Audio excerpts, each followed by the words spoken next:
So now we're going to talk about how to stretch tight hips.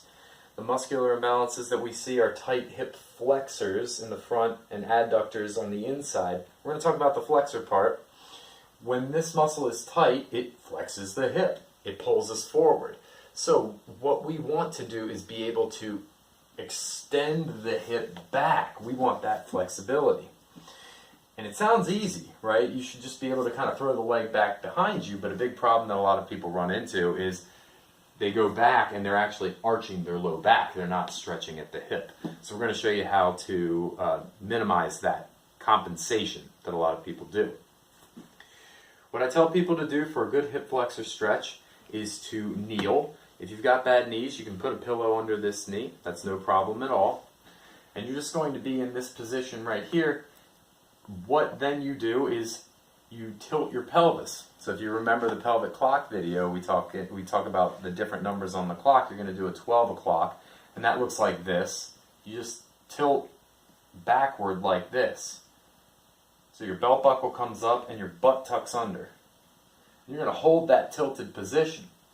Now you may find, just being like this, that you're getting a big tension coming across the front here. You may already be stretching your hip flexors at this point. If you're not, then what you do is you lean your weight forward. So I've maintained this tilt, I'm shifting my trunk and my pelvis forward, and eventually you're going to start to feel some tension here along the front. From here, from this angle, you can kind of see I'm tilting here, I'm leaning my weight forward. If you want to accentuate the stretch, you can turn this back foot out a little bit, tilt and shift. And sometimes people will say, yeah, I feel it a little bit down here, but I'm not really feeling it in this area, which is where you should be feeling it. If that's the case, take your front foot out to the side and shimmy it up a little bit, tilt, and do a slight diagonal shift toward that, and see if you can get any sense of stretch a little bit higher up.